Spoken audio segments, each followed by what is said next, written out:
Today we are going to be talking about Hang PKM. on, hang on. Oh, Do we yeah, not want to kind of discuss the updates first? the updates. Well, we're not just the PKM podcast anymore. See, I wanted to discuss it, but I wanted to discuss it in this episode because I may change it again in my head. Yeah, I know. Real good. Do we start there, or do you want to go straight in with the sexy stuff? I think we just go straight in because I reckon it will come up in the conversation anyway. All right. Because like the title will say, PKM is overcomplicated. Uh, the reason I want to discuss this during the episode is because in my head, I was doing a lot of thinking, as us PKMers do. What is PKM? And it's basically overcomplicated education. This links to one of my damn points in my comments. I Did saw that that. trigger something for you, or were you already there? So the point I put the point in, I think on like Tuesday, Wednesday this week inside the PKM is overcomplicated file. When I looked at your comments this morning, I was like, hold up, John, did you look at my notes? No. It was what I was like, oh, wait. Because it was Davos's, because I looked at it this morning. I was up really early this morning because this week has been fun. And I looked at it, I was reading Davos's comment. I'm like, oh, is it? So I was yeah, awesome. Yeah, so we're gonna dive into that a little bit, and then I've got a couple of other points from. I got one point from a video I watched about the American education system. And for those unfamiliar, I'm currently looking into the UK education system, which doesn't really exist, which I can allude to more, like go into more detail if you want, but yeah, we'll discuss that. And then ADHD as a general thing, it's a theme that's popped up a few times this week, and I want to discuss it a little bit more, especially as it relates to some of the comments from previous episodes. So, do you wanna head in first with your top comment, because I think it relates to what I want to discuss about with the ADHD stuff. Yeah, let's dive straight in the deep end. Your top comment. Let's go. So yeah, one of Davos's comments was around ADHD and the before and after diagnosis, and I think it was something relating to learning how to have ADHD.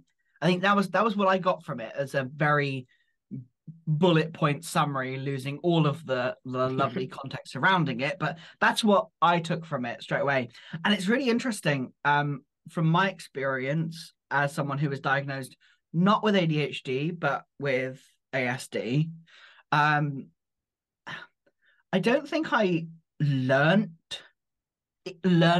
how to behave autistic afterwards from my diagnosis. It provided me with another perspective of like, oh, that kind of makes sense based on actions and things that I was already doing. Like what I was already doing made a little bit more sense, and why the reactions I got from the people that I spoke about, as I was in a very non-neurodiverse space. That's a whole nother ball game, which I'm sure we can play with in a minute. But like it made a lot of sense of my own real experience versus the diagnosis was fine. It didn't really give me more than just, that kind of makes sense. These are the things that I want and need, and there's a name for it. Okay. And then I kind of just carried on. I did a very, it was still part of my identity, but it was a part, not the entire, which I think has always been the case for myself in my own head.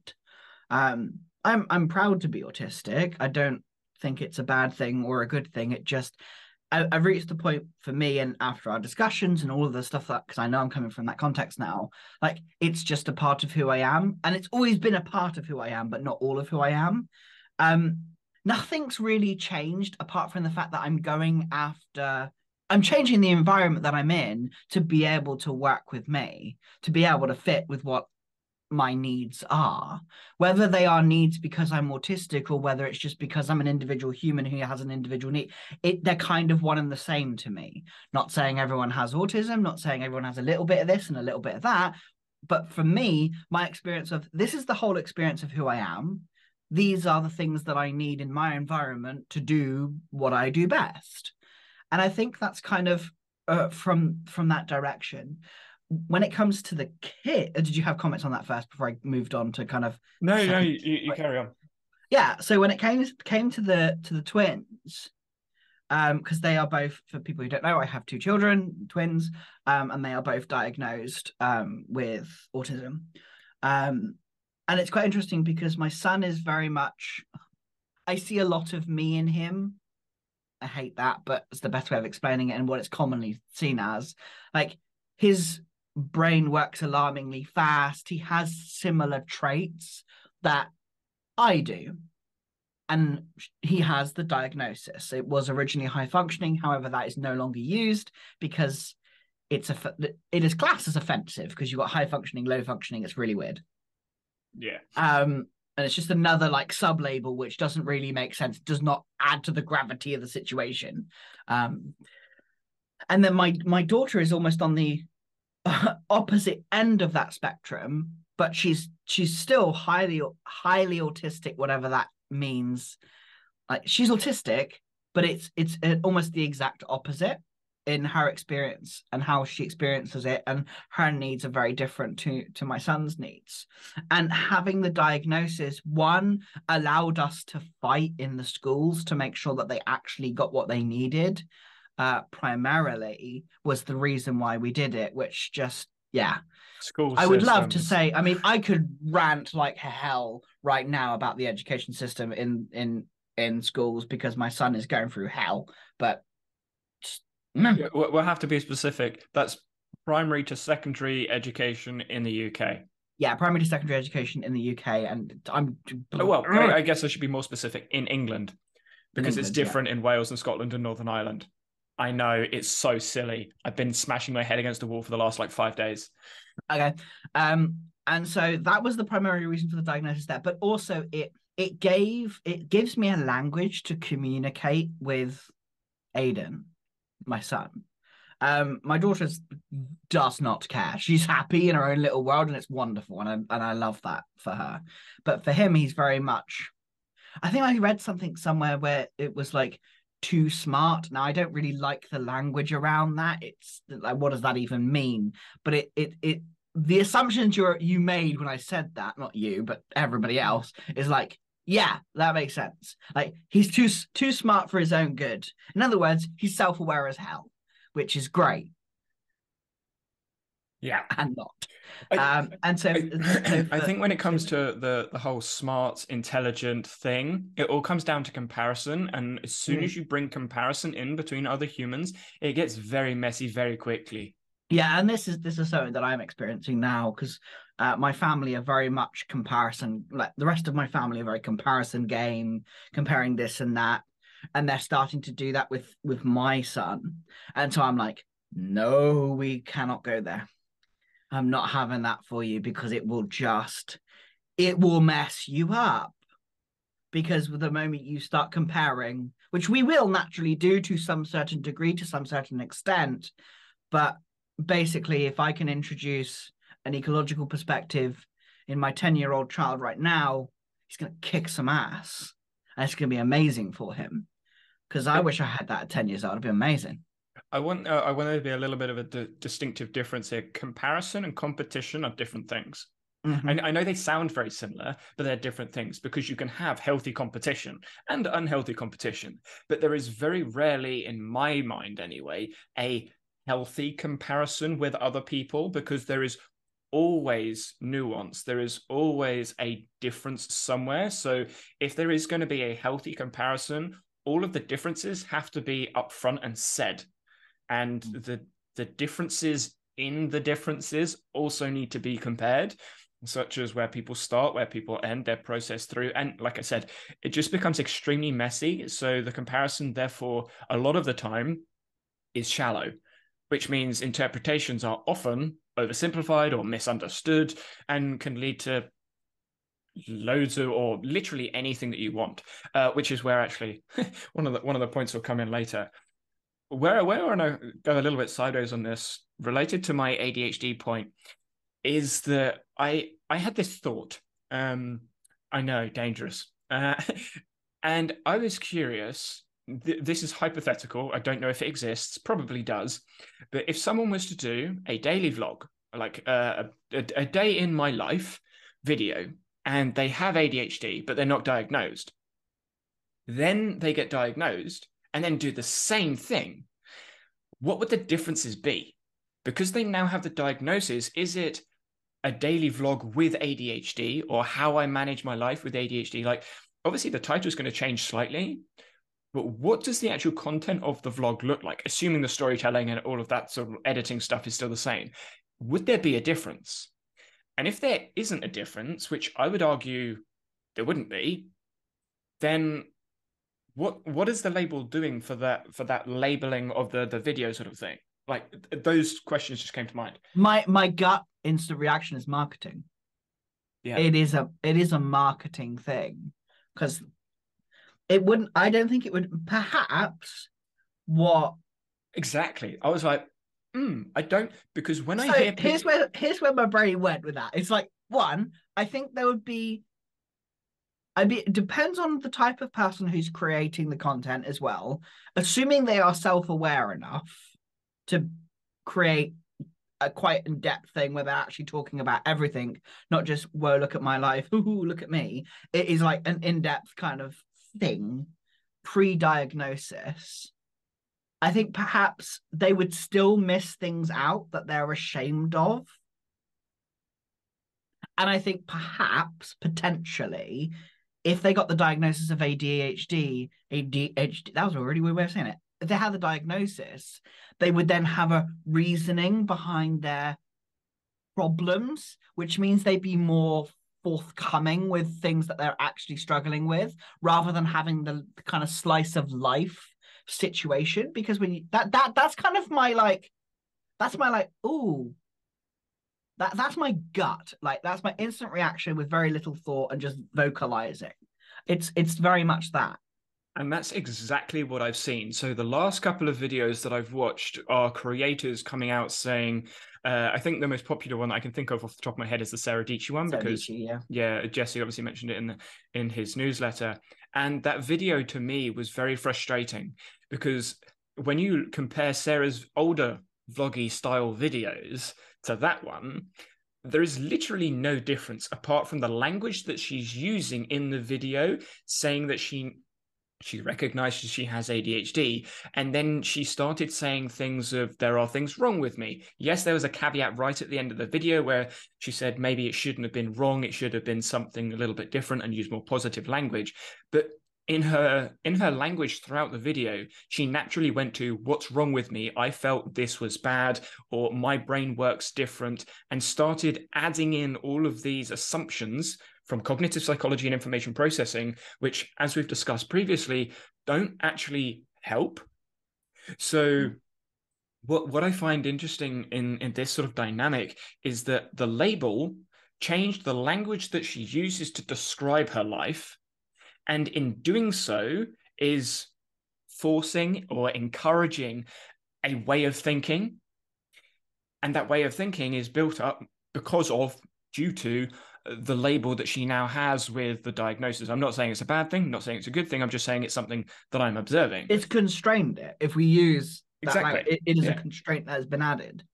And so see, that's quite interesting. And I'm not sure whether it's different. I mean, if there are people who have the diagnosis of autistic or suspected autistic in the audience, I noticed quite a difference between people who are diagnosed ADHD and people who are diagnosed with like just ADHD or just autism. Like, from my experience of people with autism online, one, they don't talk quite as much about it.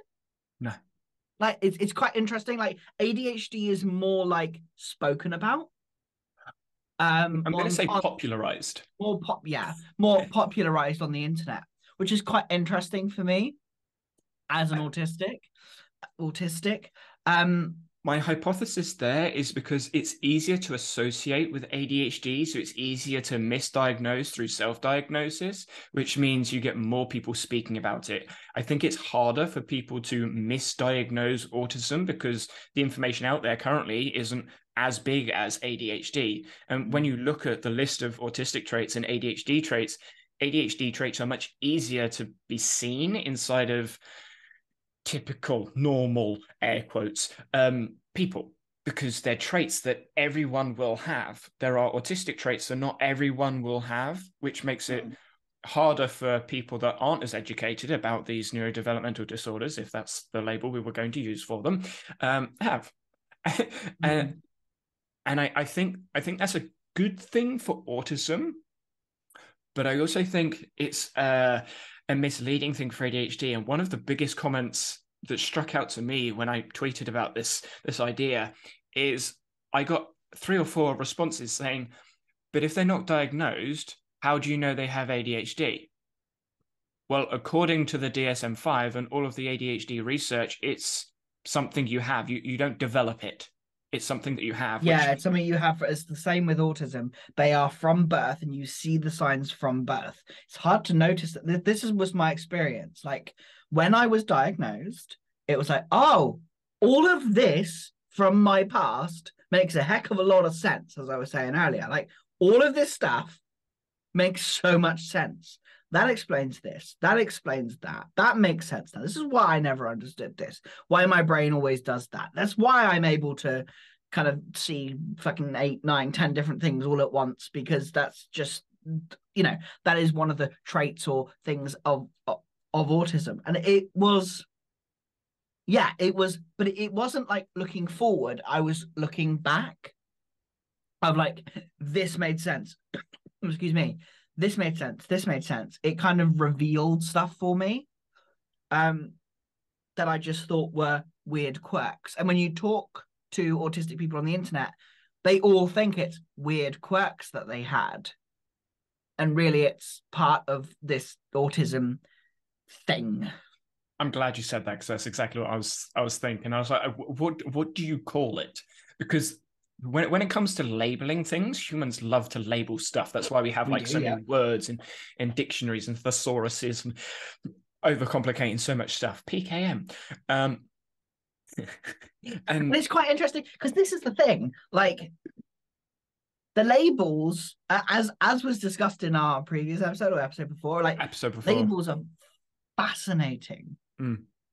Like they're really interesting, and it's interesting because there's a lot of labels that recently I've been playing around with, because it's like, does this represent part of who I am? And this is why I find metaphysics something really interesting, because labels inside of metaphysics is essentially the points that you would put onto something. It's something you would attach. It's like a factor of, or an attribute of something. And this is where I'm going to move into one of the other comments from previous video. Is Dovos was talking about why magic inside of fantasy books isn't explained. It's not explained in detail, and there's a reason for that, because when you try and explain it, it doesn't make sense, because magic isn't real. It's not a thing. And when we try and explain other topics in other areas, I think it's the same.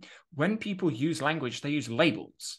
But when they try and explain those labels, or explain those categories, or explain why those attributes mean something, they get stuck. They either dig themselves a hole into some ethical or moral dilemma that just doesn't make any sense, so they end up arguing against themselves or making themselves look silly, or they end up going, I don't know, and then get frustrated, normally because people get emotional in arguments, and then they just don't care.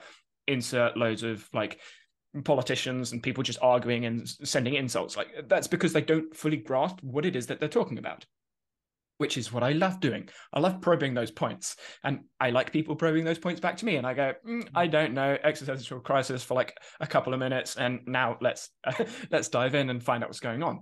And those sorts of questions and discussions are the ones that I would want to be involved in. But as soon as you bring in labels and categories, you have deliberately simplified things into a label. Every label has assumptions. That's why they're there. Humans work with heuristics. And in order to have a fully nuanced and deep conversation, you need to really dive into those heuristics, why you're using them and what you're doing with them. I'm also like, we're in the internet world, and I don't think having these conversations is very easy. In the way it's possible, but I'm not sure if we're going general population, not Mhm. the wonderful humans that listen to our podcast and stuff like this, when you go into the reason I say this is because I went to a retreat, I think it was last year, and it was basically people all who identify as some form of neurodiverse. I will always use neurodiverse, not neurodivergent, because divergent assumes an us and them mentality. Just I still can't. Ugh. But yeah, You're used and to. I did used to, but but it never sat right with me. Like I said it because it was what you say, and then it was like That you know, epitomizes yeah, language. exactly, which epitomizes the point. But then when I started to question it, thanks to probing from you, as always, it was like, yeah, no, I don't like that. I don't actually. I knew that I was uncomfortable with that language, but I didn't probe it, which is what you were talking about just then. But when I spoke to neurodiverse individuals, there was a much greater and more nuanced conversation around things like identity, gender. Everything was much more of a nuanced conversation because it was one-on-one people actually having conversations and like having conversations like these types of conversations. And it was interesting how it doesn't seem to transition, or at least in the environment that I'm in and the things that I am able to see, I don't see it happening on the wider internet and in public. And it's probably why we're doing stuff like this. I think it's there. Everyone has an opinion, but most people take their opinions from people they perceive as more knowledgeable than them, which is why you get the group mob mentality of that person can speak for this group of people, or that person is really intelligent. I listen to them, I believe them, because humans are lazy. We're I naturally have a lazy. PhD, so that means I know everything. Yeah, well, it's not just that. I mean, a lot of people with PhDs, they'll always look up to someone. Like everyone will have someone they look up to and be like, that's the person that knows more than me. I'm going to follow their philosophy and ideas. Unless you're like the leading person in the world on the topic, there's always someone to look to. But even if you are that person, you're still looking across side to side with other people near you that are pushing their own directions. So there's always someone that people are looking at for answers. So when it comes to having these conversations, most people don't or haven't gone into the depths because they've just followed whatever the role model happens to be, whoever that happens to be. And I think when it comes to having these conversations in a broader sense, you can't do it on the internet because you can't have 5 people in a conversation. I mean, with 2 people, it's okay. 3 people is a struggle. Having 4 or 5 people with a conversation this deep, everyone is going to have half an hour's worth of a point on every thing that's made because of their life experiences. And having those conversations would take far too long. So people assume things. People use heuristics. People use categories and labels to jumble stuff together. But with all of those words comes assumptions, which obviously makes things very complicated. So the only way in my mind to really move forwards is with a divergent education or diverse education, which is where each individual explores their own understanding of topics and ideas. And in an ideal world, differentiated education is what you'd happen in schools and everything. But teachers can't do it. Yeah. So, something that I watched the other day was probably everyone has seen it by now, anyone in this group anyway, but it was where there was an AI conversation between Bill Gates. I'm not sure whether it's an AI version of Bill Gates or actually Bill Gates. I think it was an AI version of Bill Gates and Socrates, and an AI version of Oh, yeah. Socrates. And one of the things that Bill Gates, whether it was real Bill Gates or AI Bill Gates, don't remember, was saying was like it allows for an individualized education. And I was like, yes, but my reaction was, you're not wrong, but This is where, for me, ecological dynamics plays a really nice role because you can have the organism, but the organism is in an environment. So when the organism is self-organized by themselves, individualized environment, education. But when they're with other people or in another environment, that self-organization needs to mold and change into the environment that they're in that situation, which is where, for me, looking into the UK education system at the moment, homeschooling is really interesting, because we think of a lot of the time homework as a bad thing. There's a negative connotation added to homework. Have you done your homework yet? No, I'm going to get a detention. Like that sort of like path. But when you reframe homework as homeschooling and just say, okay, what are you learning at home? Well, homeschooling can be being on the internet or playing games or watching YouTube. That is homeschooling, because you're learning through the experience of internet information. So I know this may be really weird and out there, but could a teacher set homework to watch 2 hours worth of YouTube on a topic? I think that is a valid use of homework, homeschooling, because they're still learning. And I would argue learning more through their own self-directed education through YouTube than doing some homework questions set from the lesson that the person probably got bored in anyway. And that just reframing of homeschooling or homework to homeschooling in my mind made me question, okay, why can't we do this?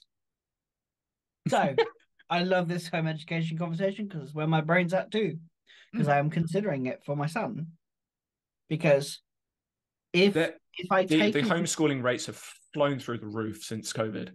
Yeah, and it's something that I've been thinking about very strongly for Aiden, primarily. I don't think every child benefits home education. What do you mean? Do I? What child isn't on their phone or on a computer learning something? Yeah, good point. I retract my previous. Yeah, as soon as I said that, I was like, no, that's a bunch of shit. I do the same thing, but most of the time I'm not in a recording when I'm doing that. Yeah. Okay, I'll retract my previous statement. Yeah, I don't think every parent, and that's what I mean, can provide that environment or would have the. Are you talking homeschooling as in a parent becomes the teacher? Oh, yes, I am. But that's not necessarily the. That wouldn't be needed at all, because it would be self-directed by the student. All the student would have is a constraint given by a teacher from school. So the practice environment is given by the teacher, coach, whatever, to the student. The student can then choose to do it or not do it or change it in another way. All the teacher would need to do, if they even want to, is say, okay, what did you find out? What did you learn? What did you make? Where did you go? Because just saying, hey, look at, because we're talking about education, look at the UK education system for 2 hours on YouTube and come back with something interesting. Maybe they come back and say, Wales have come up with a new curriculum that has nothing to do with the UK education system and only specifically Wales. And maybe they go really deep into the Welsh new curriculum. Someone else in the class went away to look at the UK education system and went, wait, Scotland don't have to pay for undergraduate degrees. The students don't have to pay for tuition fees. Hey, what? Like, wait, exactly. Yeah, this is what I'm reading. I'm like, how? What? And then someone goes in that direction. It's still under the bracket of UK education system in 2 hours, but someone's gone, Wales have a new curriculum that's not the same as England or Ireland, Northern Ireland or Scotland. And then Scotland, the undergraduate students don't need to pay their first year tuition fees for undergraduates because it's paid for by the Scottish government. You're like, sorry, what in the world's going on? And those two students only had 2 hours to look at YouTube education. Like, that is drastically different, but they've looked at things that they found interesting. So, question, which I already know the answer to for myself, but I'll bring it into the conversation anyway. Is that education? Yes. Obviously it is, I know. But that's also because one of the things that have been in my head of like, you know, for my little boy. So, very quick. In England, not the UK, in England, there is a difference between leaving school age and leaving education age, because you leave school at 16, but you leave education at 18. I think it might be the other way around. I can't remember. I need to correct those words if not. But yeah, so in England, at 16, you leave school, but you have to stay on for 2 years. But you're not necessarily in school because you could be doing an apprenticeship or a traineeship. I think it's traineeship or whatever it is. Or you go sixth form or college or post 16 or a whole bunch of other stuff. But between 16 and 18, you're not technically in school, you're in education. And then you go on to, so that's further education. Then you go on to do higher education. And you're like, so what is education? Because higher education doesn't have an age limit. So we're always in higher education, technically.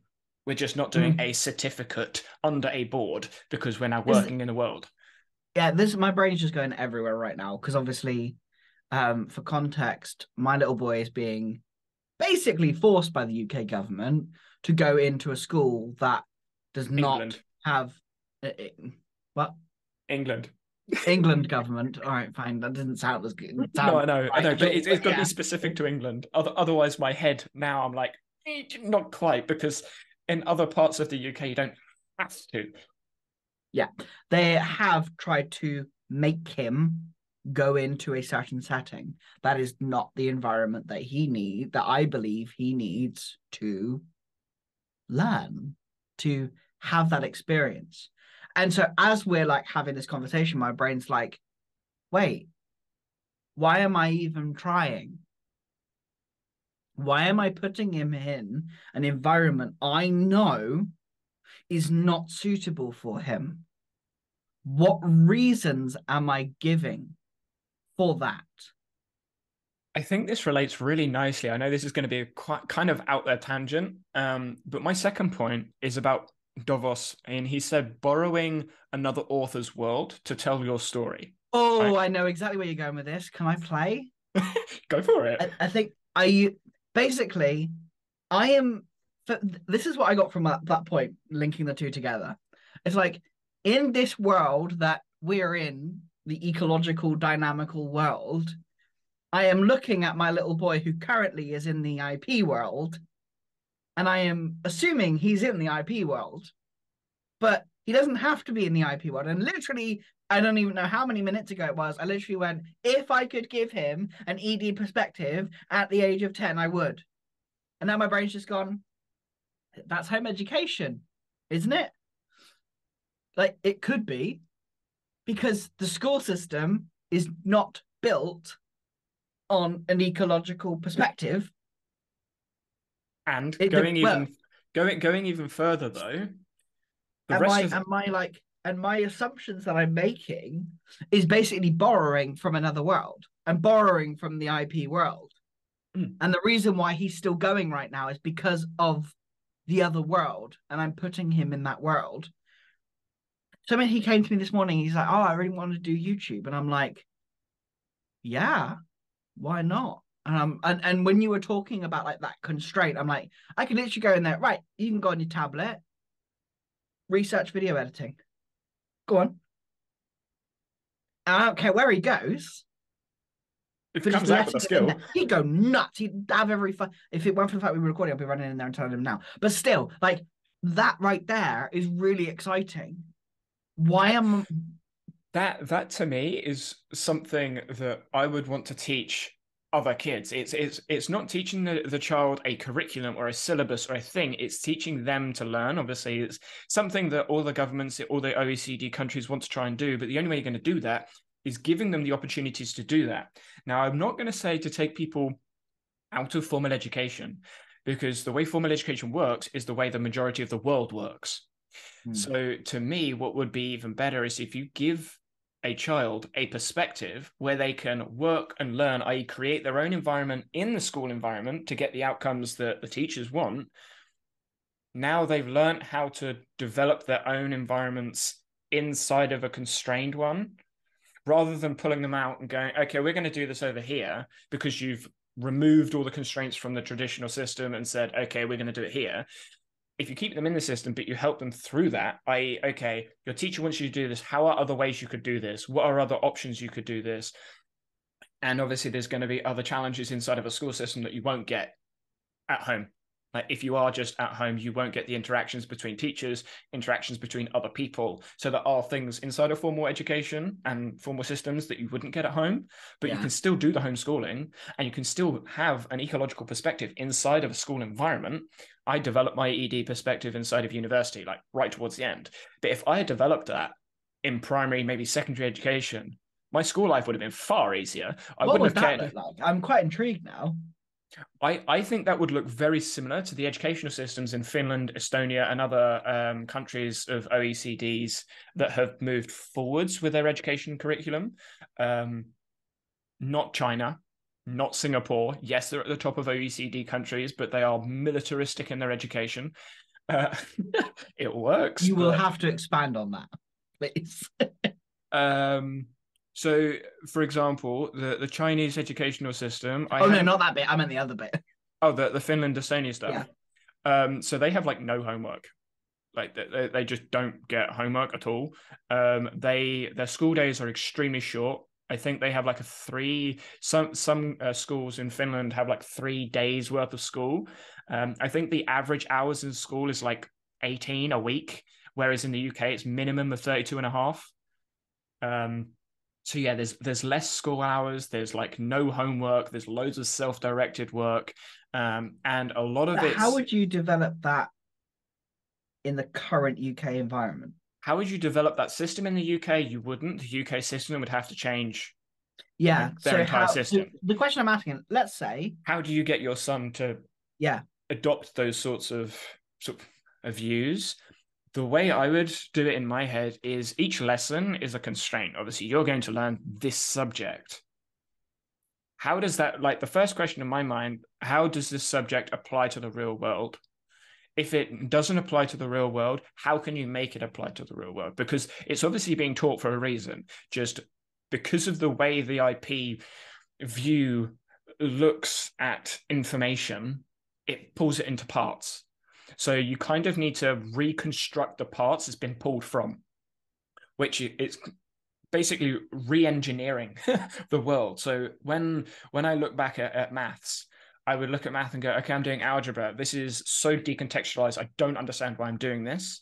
So this is what I did with one of the guys that I used to coach football with. He didn't understand algebra. I explained it to him through football. And I said to him, okay, if I got 15 footballs in the bag, there's 5 over there, there's 4 over here, and there's 7 there. What am I missing? Like, I must be missing some. And he was like, well, add that, and then that's the difference. I'm like, yes. So that's A, that's B, that's C, that's X, and this is the number. How do you find out what X is? And then you go through basic algebra and work forwards, because then they can see the algebra in the real world. So it's recontextualizing it is what teachers try and do, but it's very hard to do with the amount of time that teachers get to actually plan lessons for students. They just don't get the time to do it. So if the student can do it themselves, 1, it saves the teacher time, and 2, it helps the student understand the world through the subjects that's being taught. Yes, it's going to take time for the student to do that. It'll probably take longer for them to do that than just follow the instructions of the lesson, because that's how the lesson's been built, which is where I think a coach or a teacher should be helping them going, okay, how can I help explain this through a different lens? Which is where at the moment parents have to get involved. But if the parent doesn't understand the subject, they can't do that. Which would be, in my eyes, where the student then goes, okay, I'm going to home educate myself and understand this thing. If they care enough. If they don't care enough about it, I wouldn't even push them to do it. I'd be like, do something else. Like, there's no point. One of the arguments about the education system is it doesn't teach life skills. Sorry, even if I was 15, 16, year 11, if I was taught taxes, I wouldn't pay attention. I do not care about taxes at 15, 16. So why would you put it into school? Oh, because when you leave school, you need to know how to do taxes. Well, even if I was taught taxes in school, which I might have done, I don't remember because I didn't care, I would still need to redo it again anyway. Because I didn't actually need to worry about taxes until I got a job, which was like two years, arguably, after my master's degree. So what's the point of teaching a subject that isn't relevant? Humans forget things. What is it? Use it or forget it, something like that. Use it or lose it. There you go. Yeah. And if you're not going to use it, then you'll lose it. So there's no point teaching kids to do stuff that you need in adult life if they're never going to use it again.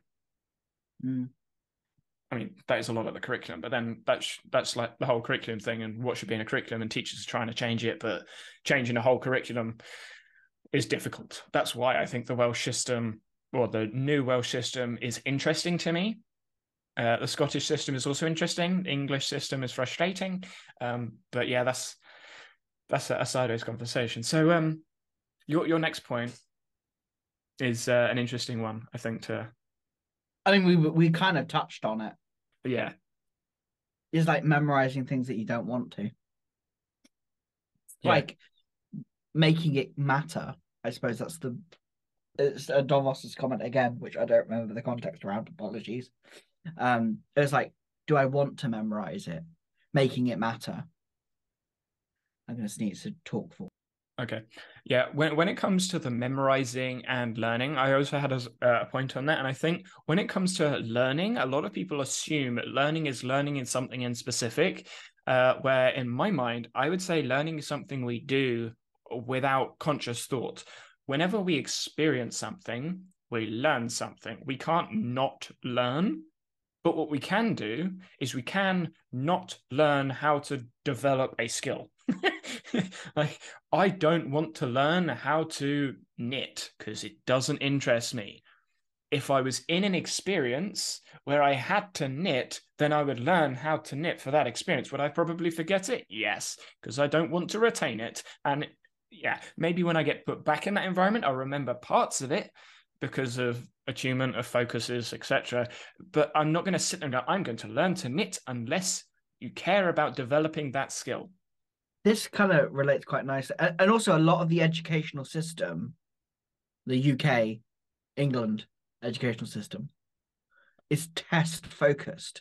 You're not learning for learning. I think that's the UK system. That's a UK, thank you. Yeah. The UK system is around tests. You're memorizing to complete a test. Not England is certainly worse for this. I personally see it as almost separate. Memorizing and learning don't feel the same, but I feel they're often used. So, this is where it comes back to the camera or the video, the verbs v nouns. Yeah. I'm going to remember that, or how do I remember this? Yeah. And with a test, you need to remember it for a snapshot, a 2-hour window for a test, where if you're learning something for an experience or expertise in a skill, you're looking to remember it consistently, i.e., how do I remember this when I next want to do it?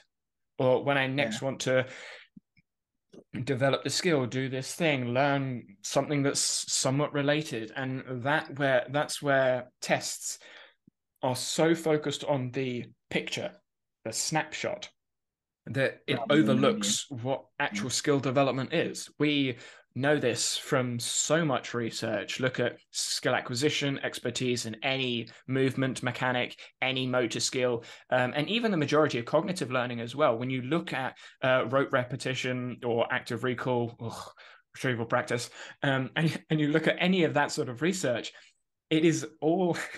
You giggling. I just love your energy. Yeah.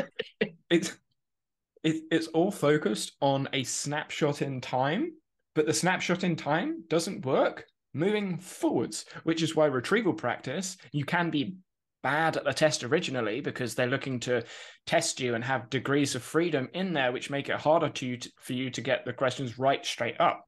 But maybe 2 or 3 tests later, you can actually retain more because you've been tested. Because you fail the first test, because retrieval practice, like pre-testing and post-testing, like all of that is about having a longer period of time and learning how to remember it over periods of time rather than for a snapshot. Yeah. Yeah. It's like one of the things that happened is he's recently had his SATs, and one of the homework activities was to revise. What does that even mean? No, I didn't make him do it. I was like, do you want to revise anything? Do you feel confident? He said, like, yeah. I'm like, all right, then. Exactly. I've spoken to so many people that are very similar to me, probably. I don't know, probably, because I don't know what your grades were at school. But I never did homework. I only did homework if the teacher called me out that I didn't do the homework, and then I did it in like 20 minutes and then submitted it like the next day, so I didn't get detention. And I didn't really pay attention in lesson. I did the work as fast as I could so I could mess around and talk with my friends. I did not care at I all. was a swat. But Although yeah, to be fair, maths was one of the subjects where I was just like, nah, just don't. And then it was great because for most of my maths learning and education, it sucked until the last 2 years when actually the teacher realized, hey, you can actually do this if I do it this slightly different way. mm, And then in the end, I became prefects for him, and we just messed around most of the time. yeah. Well, Much, but that's what I mean. Like, I know a lot of people that were not necessarily at the top, but like first set, second set. They're like a solid B, A student, and they just didn't care. They didn't focus. They didn't do what they were supposed to do, but they still passed all the grades. Like, I was actually for most, so I've always been a non-maths person. But as I got to this, I was actually told, why didn't you go for the because there was at the time for the GCSE there were two papers. There was the people who just aren't. don't even get me started with the assessment system. There was people who like the highest you could go would be a C at the Foundation paper. time, which now doesn't exist. I think it's now numbers instead because that matters. In And then England, it's numbers. in England, it's numbers, right? Okay. In Wales, it's letters. And in Scotland, they have a different system because they don't use GCSEs. Okay, fair enough. I don't want to research any of that. Thanks. I'm working on a video, but it's taking longer than I thought. And then you've got the higher grades, which could take you up to A's and B's and above C's and that. And the teacher, who was great, he literally turned around and went, "You do realize you could do that one, right?" He said to both me and my friend at the time, "You could do that one." And we were both like, "No, because if I fail that one, I get an F." There's like, I have to do everything correct at the higher level, otherwise I fail. Whereas I could tactically, even though I'm smarter, had a better understanding of that.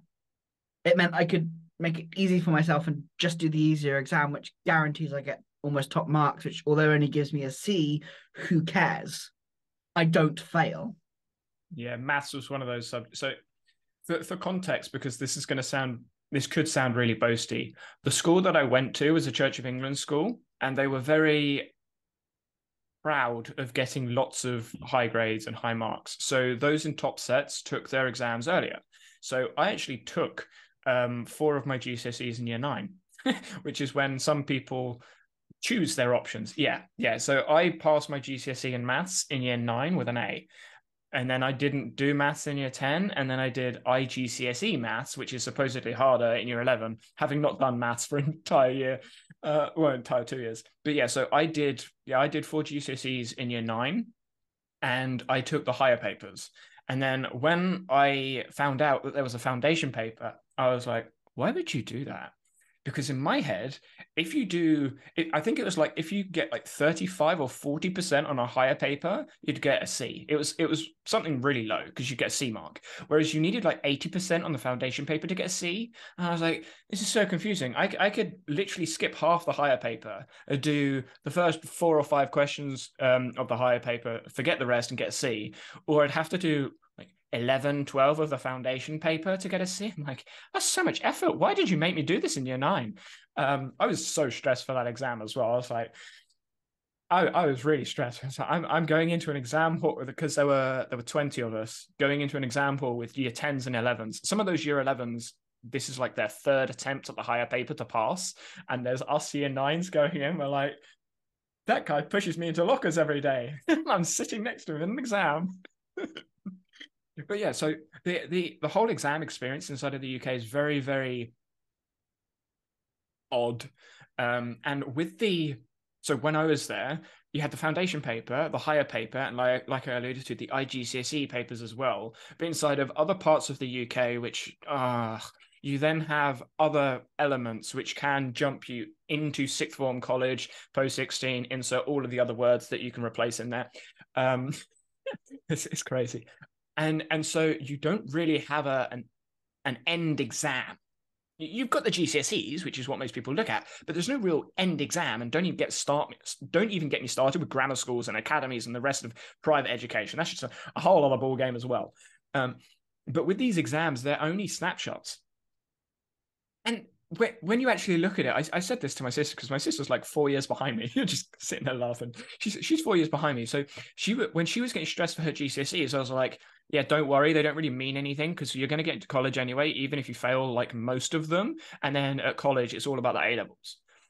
And then I jumped through to university, and then she was really worried about the A-levels. And then I'm sitting here like, yeah, once you've passed the A-levels, like once you've got enough points to get to university, it doesn't really matter. Whether you get an A or a B, it doesn't matter. As long as you get enough points to go to university, easy. And university is hard to fail. Like you have to try to fail university because universities don't want to be paying all the money. So the education system is kind of rigged so that you go all the way through it because you have to be. You have to go through it to 18 anyway in England, 16 in the rest of the UK. And then if you don't go to university, I know. You have to go into a job. And when you go into a job, what happens? Performance assessments. Like everyone is assessed, and it just why we're being assessed on such a small thing. I know BTECs are a little bit different because they're coursework, etc., but still, BTECs have an assessment at the end. I love how this title of this episode is PKM is overcomplicated. Yeah, we're going to change that, obviously. We're not even in that part yet. Yeah, we will change that to something else. Well, they don't know what the title is until they've clicked in the video. Yeah, if you got this far, you know we changed the title. Yeah, I think bad teachers is the next point we can discuss briefly. Obviously, we discussed the homework bit. When it comes to bad teachers, I don't think there are bad teachers. I do, however, think there are teachers that are not as effective as their job as others. And the reason I say I don't think there are bad teachers is because I don't think there is a wrong way to teach. Because everyone will learn that way. Because most teachers will teach the way that either they learn or they learned from their own teacher. So I think there is bad teaching, but I don't think there's a bad teacher. Obviously, a little bit semantical there. But when it comes to a teacher themselves, I don't think they're going to be bad. It's whether the teacher can match the student and the way the student prefers to develop skills in that environment, in which case their teaching is ineffective. I don't think that makes the teacher bad. I just think it makes them an ineffective teacher. You want to challenge that? I think so. I think the assumption that I'm gathering from that is assuming that the teacher wants to actually teach. Because I believe there are bad teachers, and the bad teachers are the ones who are in it to not teach, but just earn money. And they're in it because they don't actually want to teach. Because I have seen real examples of teachers who hate kids, don't want to be there, but are there because it's just a job. And they don't take. So I think it kind of matches what you're saying, I think. But also, I think there's an assumption there. I think the assumption there is when I said teacher, you immediately went like teacher qualified. Yeah, that I was intrigued because that's. Fun fact here, in private schools and private education, they don't need a teacher qualification. I'm going to work in a private school. Yeah, but you have to go through their submission process, which is actually kind of like higher. Yeah, you might be really, really smart in a subject, but not have a teacher qualification. Does that sound like university at all, where lecturers can't teach? Anyway, another aside. So when I said teacher, I'm thinking a person that is encouraging another person to learn something. Yeah, because my assumption went teachers as in the job, the role, not someone who teaches. Yeah, if this is that where makes sense. the labels get so complicated, because I would argue a lot of teachers, as in qualified teachers, are really poor educators. They're really poor at educating in environments. I'm going to call out some of my potential peers here, but PE teachers are awful. There are so many PE teachers that are awful, because I know this from my own experience anyway, or I've gathered this from my own experience. The degrees they go through to become a PE teacher is all about sport and education, which sporty people like PE. I get that. Sporty people don't typically like academia or science. That's normally why they've done sport. Yeah. And my experience with the it's PGCE course, which is essentially PE teachers at university, I I asked multiple fourth-year students, so they've been at university for 4 years, learning to become a PE teacher in schools with children. And I wanted to have a conversation with multiple students about pedagogy, and they'd never even heard of the word. Well, yeah, Pedagogy. because here's my assumption here: you're taught as a teacher to manage children, not taught the subject that you're trying to educate. Like the subject knowledge is assumed you gain through education, moving stuff forwards. Like the teacher's role and job isn't education as such. It's managing the class, managing behaviors, keeping people on track for the curriculum, which isn't a very large part in pedagogy. Pedagogy has a lot of psychology involved, and the PE teachers that I spoke to, no, they weren't familiar with the majority of things. The self-determination theory, I spoke with one of the lecturers about it. A lecturer of PE teachers was unfamiliar with self-determination theory, which is one of the biggest theories in motivation, especially in youth, to being involved in an activity. And I'm like, how does this lecturer not know about this thing that I was taught about in my second year undergrad in sports coaching? So, so getting back to the point, teachers, yeah, teachers or professional teachers, I can be ineffective educators, but I don't think there's a bad teacher. Yeah, I think there are ineffective educators. with that understanding of the assumption. Yeah, Yeah, the nuances in there. And the way I would prefer people move towards is, again, using like, I guess using this home education. Maybe that's what we call this, home education, because it's kind of what it's pushing towards. Is PKM home education? There you go. Oh, spicy.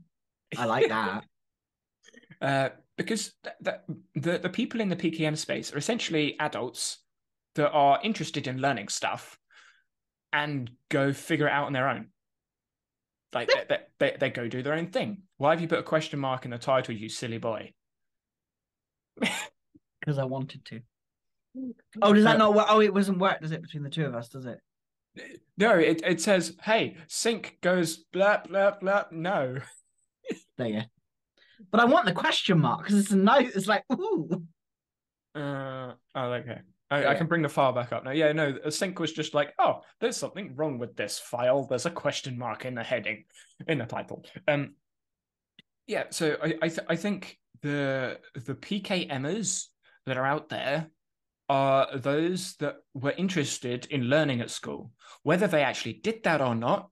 And when I say learning, I mean exploring environments and skills that they were interested in. Whether they did that or not is another question entirely. But I think PKMers are people interested in home education or self-directed education, maybe. Yeah. And I think those are the sorts of people that are creative, entrepreneurs, potentially, that everyone has that in them. It's just the constraints of school environments don't typically let that out. Mm. And that actually covers my top point of the episode. So you got another comment from previous episode. Yes. Yeah, it was an interesting one, which I think is why we've kind of turned this way. It's great. Davos was mentioning around keeping track of learning and like keeping, and my instant reaction was, do we need to? Do we, is that necessary? Because it's like, do is that I go a is different that I go a different direction. Cool. What does keeping track mean? That one too is my next question. Of like, what is that? What does keeping track of learning actually mean? Of like, what is that? How do you keep track of learning? Like, is it notes and how many notes you make? And well, not necessarily, because there are many things that I've watched that I haven't made notes on. But does that mean if there are no notes and there's no output, does that mean I'm not learning because the output isn't there? Which means that there has to be output for me to learn, which doesn't make any sense to me at all, because I learn through the environment and through the experiences that I have too. And I'm not making notes on every single experience I have, am I? No. So how do we keep track? And I think he also mentioned around a structure as well, like having a structured learning. And it was, I think it was a follow-up to our previous a previous post he made around what is a baseline of education? Like what is a structured education? And how do we structure that? And the question that I had was, can we self-organize our learning? Yes. Instead of having, well, yes, obviously, that's PKM in pretty much a nutshell. Well, that's my interpretation of what PKM could be, but yeah, that's what I view PKM as actually being, is self-organized learning. It's kind of, if we rephrase learning as developing expertise in a skill, right? Yeah. If we just rephrase it like that for a minute and then say, can we keep track of that? The answer is yes, because exactly the ability to perform the skill is the self-organized tracking of the expertise, which means, do we, like, if you ask the question, do we need to track the learning? Well, no, we don't need to track it, because if you've learned a skill or you have expertise in a skill, the only way to know whether it's been retained is by testing it. And the only way to test expertise in a skill is to do the thing. If the skill is extremely discrete or a really concrete, isolated skill, then the test is going to be more modular, more traditionally like IP-led, i.e. a standardized test. If the skill, however, is something more realistic to what happens in life, and you need to apply that skill in a context, well, now the expertise is, can you make multiple videos do well on a YouTube channel? Can you sell multiple products in your business? Can you do the job that's a novice, a builder, plumber, whoever struggles to do in an hour? Like, the ability to perform the skill with expertise is the tracking of learning, which means you don't need a piece of paper or anything. What the tracking becomes is a tracking of performance, which is output. And as soon as you bring in performance outputs, you then bring in metrics. Then you have, okay, what's a valid metric? What's an ecological metric? And then you bring in all of the science and stuff and say, okay, well, you can manipulate statistics to say what you want, and you can interpret values and fiddle around with numbers to your heart's content. But at the end of the day, does the job get done? Yes or no? So to me, when I look at that, I go, tracking learning isn't really a thing. It's not a thing that I would consider doing or wanting to do. Yeah, I agree. Yeah. You meant to be more exciting, John. Say you disagree and argue with me just for the sake of it, and then I can argue. But I don't know what you'd argue for. I can. I'm very good at finding an opposite view, except I don't believe anything that I say. So it'd be one of those where you're like, that's a good rebuttal. I can't think of another one. I'm going to come up with another point that I disagree with. That's a good rebuttal. I can't think of another one. Because that's what I do in my head. It'll be an absolute waste of time. But yeah, that's what I do in my head. I'm like, try and find the opposite opinion. I can't think of a valid opposite opinion. Yeah. Or you find one and then you refute it, and you're like, it's like, I was going to say it's kind of like in chess where you have like a refuted opening, and if you're playing against an opponent that knows the refutation of the opening, then it's pointless. But if you're playing an opponent that doesn't know the refutation, then you can use the argument to your heart's content. And that's where I think a lot of people like play in the conversation world. They play openings, to use this analogy. They use arguments that are refuted, but because they're fighting, playing, arguing against someone that doesn't know the refutation, they end up winning. And you're like, yeah, that's a good episode. I like this one. Yeah. Last little point. There was a video. Just the one. Well, there was actually a lot. I left the link in there for you to have a look at maybe after the episode. But it was about the American education system.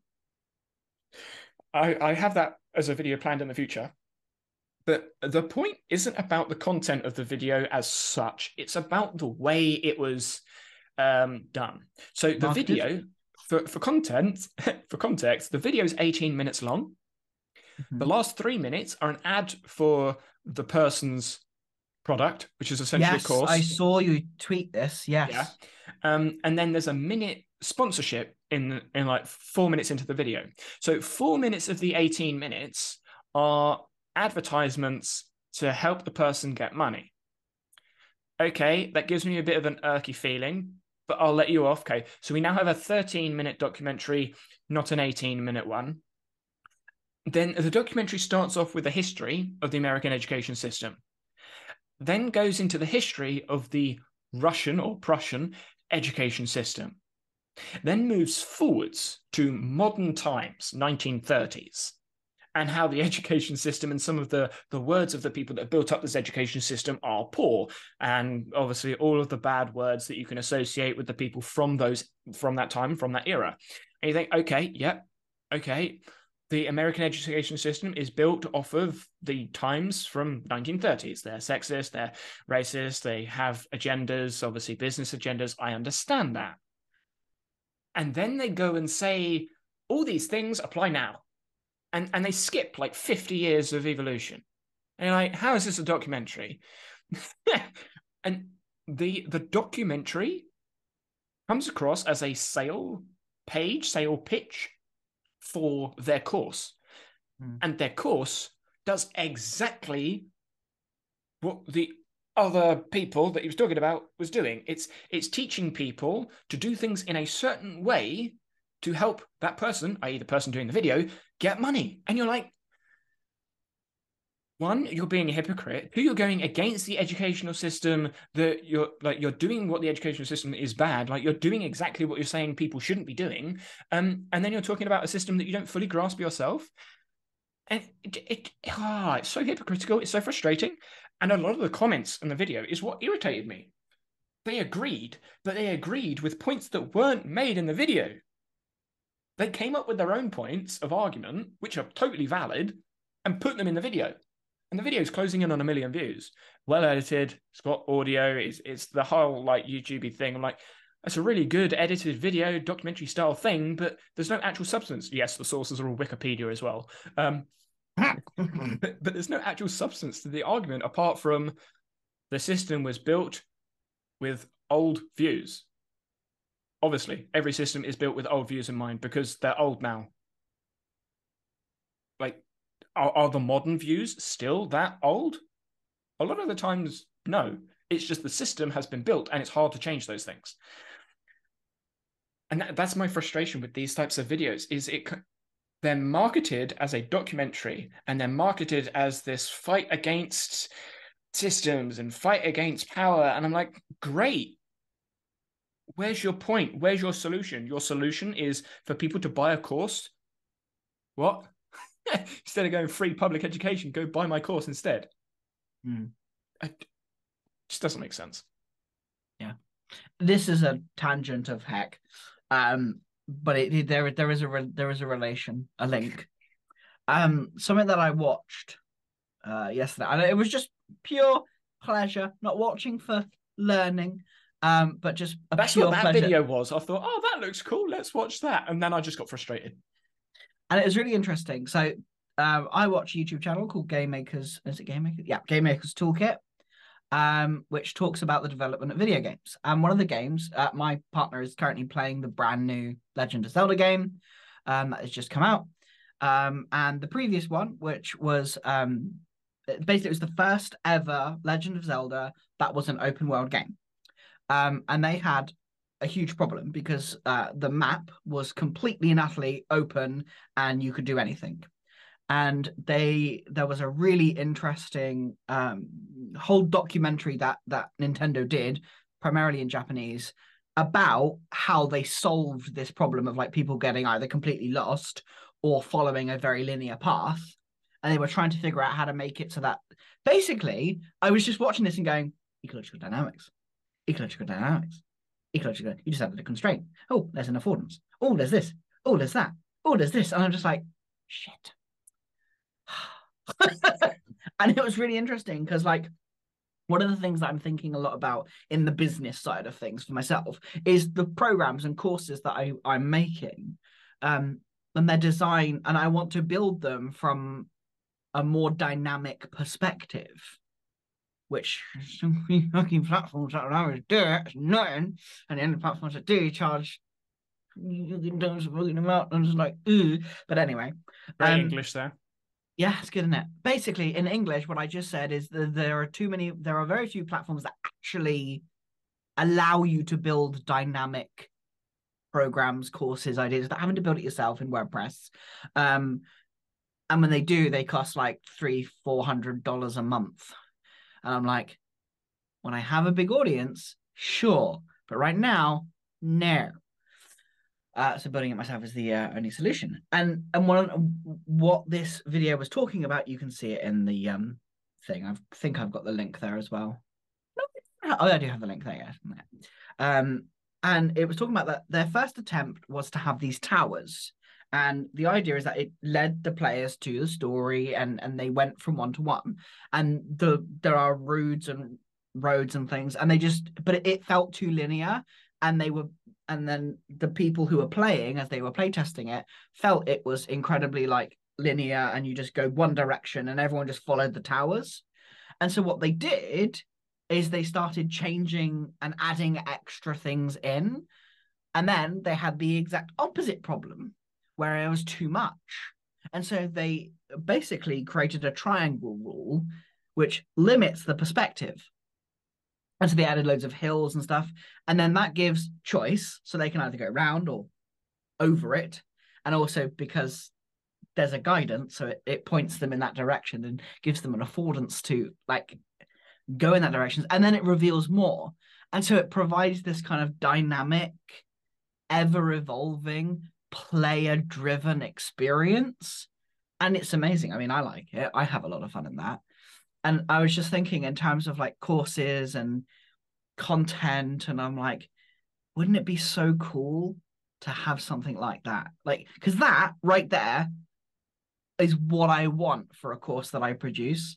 Is like, I want it to be an open world with direction.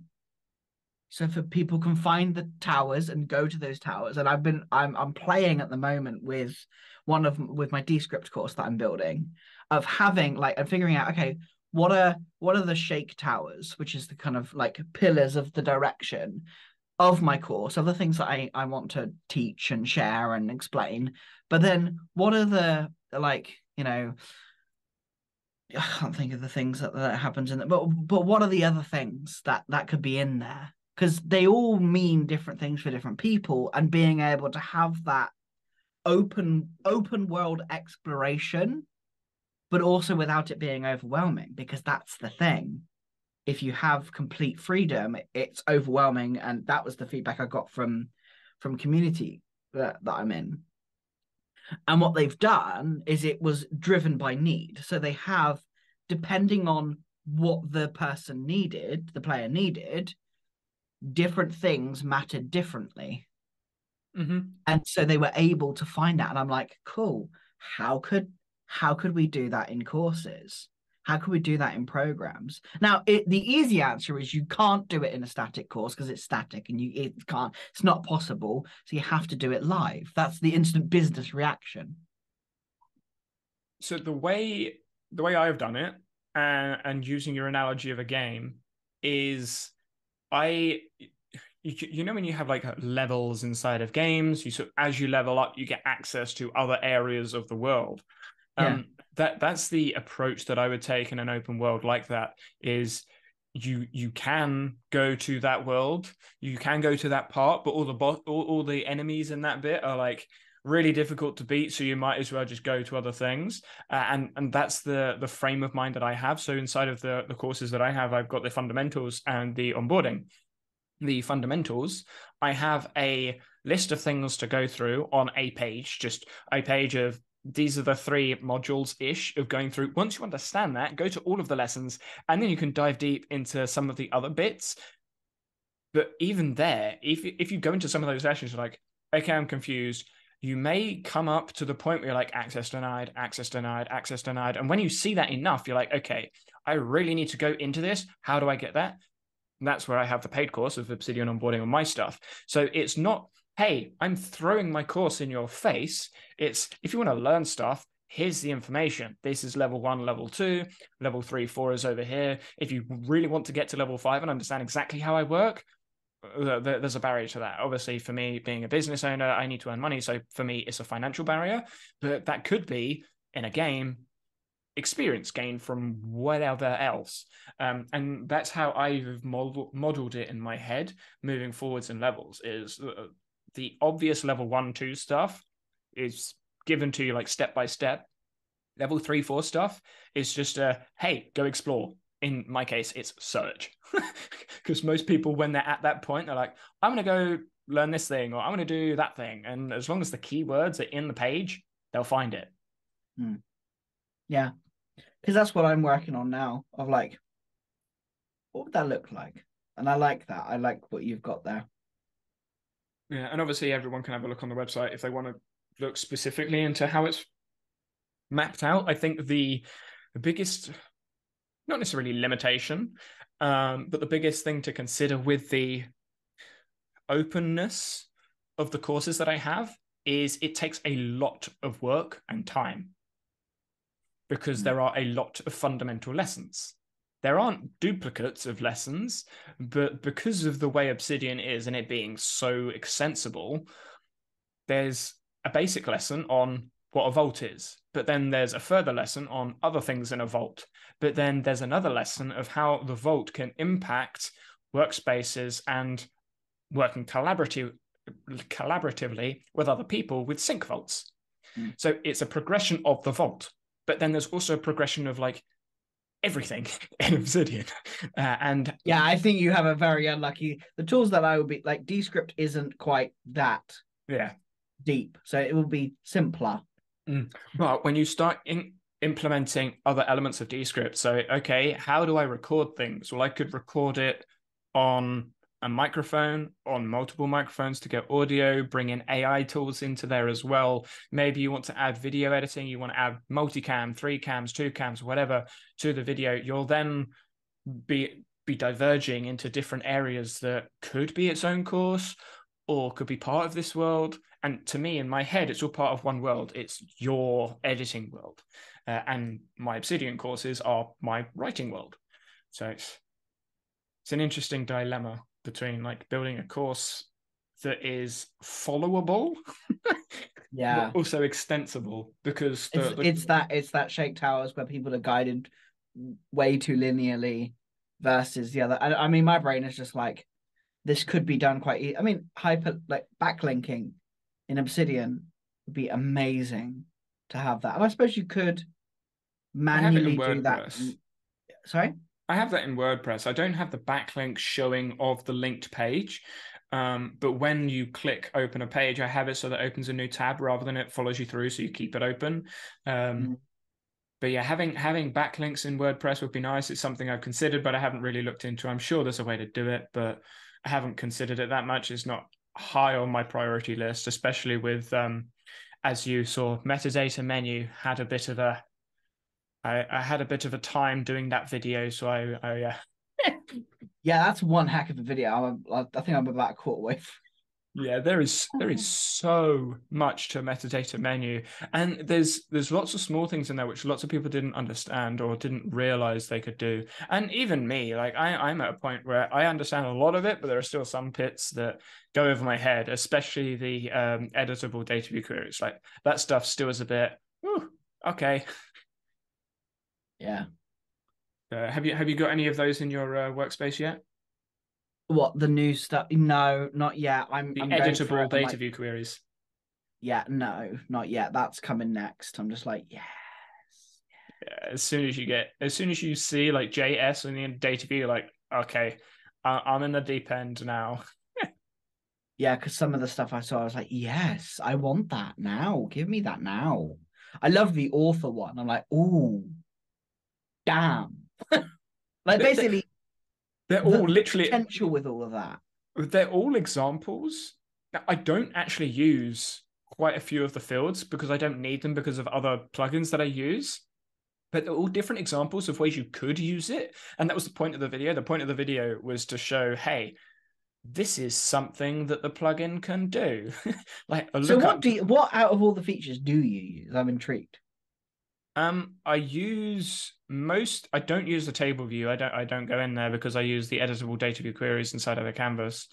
I obviously have a video coming out, probably not next week, the week after, because I got something else coming out next week. I don't use the majority of the fields. Like I use an input field for text, and I use a multi-select, a single select even. But that's basically it. I just have a lot of single selects, and then I do use a data view query to add the class select for the Yeah, default. that is one thing that I am immediately implementing. I'm just like, oh shit. Yeah. I think something else that is kind of underrated is the icons. Like Mm. being able to change the icon for a class, so I can immediately look inside of my files and see what icon is on it. So Untoward, do yeah. you do you now use the subclasses that you oh yeah, you do. I can see podcast. Yeah. Yeah. Because one of So the things that I had is that it was like, ugh, I don't want to have loads of tags. I hate tags. Tags are annoying. I don't want them anymore. They annoy me. So I was intrigued to know whether you actually used the class feature you should. Because when I saw the class feature, I was like, fuck, that's really nice.